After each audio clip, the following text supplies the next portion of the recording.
নাটোরের বড়াই গ্রামের উপজেলা কৃষি কর্মকর্তা শারমিন সুলতানার অফিস কক্ষে অফিস চলাকালীন সময় মদ্যপান ও অশ্লীল অঙ্গভঙ্গিতে নাচানাচির ভিডিও ভাইরাল হয়েছে। ভিডিওতে দেখা যায় উপজেলা কৃষি কর্মকর্তা নিজে এবং সাবেক মহিলা বিষয়ক কর্মকর্তা হাবিবা খাতুনকে সাথে নিয়ে মদ পান করছেন। এ সময় তাদের আরেক সহযোগী গোপনে সেই ভিডিও ধারণ করে রাখে এবং তা ভাইরাল করে দেয়।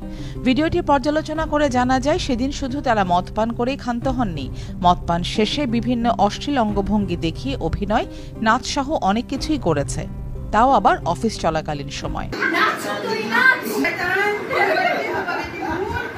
এ বিষয়ে উপজেলা কৃষি কর্মকর্তার অফিসে সেই ভিডিওতে থাকা দুইজন অফিস সহযোগীর কাছে জানতে চাইলে তারা জানান, যে অনুষ্ঠানটা হয়েছিল আমাদের স্যারের ম্যারেজ ডে ছিল অনুষ্ঠান। অফিস শেষ করার পরে আমরা এই অনুষ্ঠানটা মানে যোগদান করি।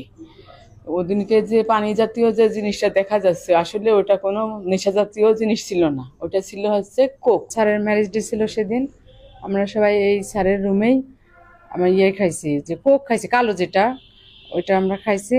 আর হচ্ছে একটু আনন্দ করছি আমরা স্টাফরা মিলেই। পরে উপজেলা কৃষি কর্মকর্তা শারমিন সুলতানার কাছে জানতে চাইলে তিনি বলেন, সেই দিনকার অনুষ্ঠানটা ছিল আমার ম্যারেজ অ্যানিভার্সারির 2 বছর আগেকার।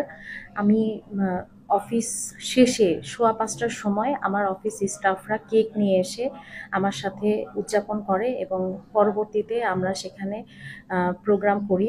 তো সেখানে যে ভিডিওটা আপনাদের সামনে আসে, ভিডিওটা একান্তই হচ্ছে আমরা সবাই মিলে অফিসের সকল স্টাফ মিলে আমরা প্রোগ্রাম করি।